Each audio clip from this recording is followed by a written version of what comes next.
ഏകദിന പരമ്പരയിലെ തോൽവി മറക്കാൻ നാളെ ഓസ്ട്രേലിയക്കെതിരായ T20 പരമ്പരയ്ക്കിറങ്ങുകയാണ് ടീം ഇന്ത്യ. കാൻബറയിലാണ് 5 മത്സര പരമ്പരയിലെ ആദ്യ മത്സരം നടക്കാനായിരിക്കുന്നത്. അടുത്ത വർഷം ഫെബ്രുവരി, മാർച്ച് മാസങ്ങളിലായി നടക്കുന്ന T20 ലോകകപ്പിനുള്ള ടീമിനെ ഒരുക്കാനുള്ള നിർണായക പരമ്പരയായതിനാൽ തന്നെ സഞ്ജു സാംസൺ ഉൾപ്പെടെയുള്ള താരങ്ങൾക്ക് ഓസീസ് T20 പരമ്പര അതിനിർണായകമാണ്.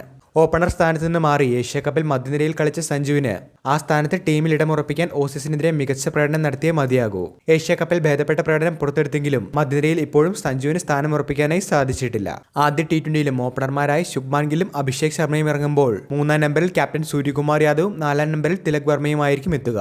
5-ാം നമ്പറിലായിരിക്കും സഞ്ജു ക്രീസിലെത്തുന്നത്. ഹർദിക് പാണ്ഡ്യയുടെ അഭാവത്തിൽ ഫിനിഷറുടെ റോളിൽ സഞ്ജുവിന് അധിക ഉത്തരവാദിത്വമുണ്ട്.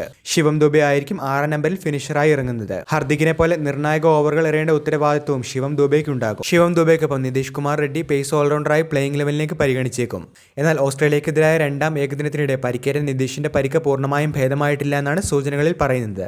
ഈ സാഹചര്യത്തിൽ 7-ാമനായി ടീമിലേക്ക് അക്സർ പട്ടേൽ എത്തും. അക്സർ ടീമിലുള്ളതിനാൽ തന്നെ വരുൺ ചക്രവർത്തി, കുൽദീപ് യാദവ് എന്നിവരിൽ ഒരാൾ മാത്രമേ പ്ലേയിംഗ് ലെവലിൽ കളിക്കൂ എന്നാണ് കരുതുന്നത്. കാൻബറയിൽ സ്പിന്നർമാർക്ക് കാര്യമായ റോൾ ഉണ്ടാകില്ലെന്നാണ് പിച്ച് റിപ്പോർട്ടിൽ പറയുന്നത്. പേസ് നിരയിൽ ജസ്പ്രീത് ബുംറ തിരിച്ചെത്തുമ്പോൾ ഹർഷിത് റാണയും അർഷ്ദീപ് സിംഗുമായിരിക്കും മറ്റ് 2 പേസർമാർ. വീഡിയോ അവസാനിക്കുന്നു. പുതിയ ക്രിക്കറ്റ് അപ്ഡേറ്റുകൾക്കായി ചാനൽ ഇപ്പോൾ തന്നെ മറക്കാതെ സബ്സ്ക്രൈബ് ചെയ്തു വെച്ചേക്കുക.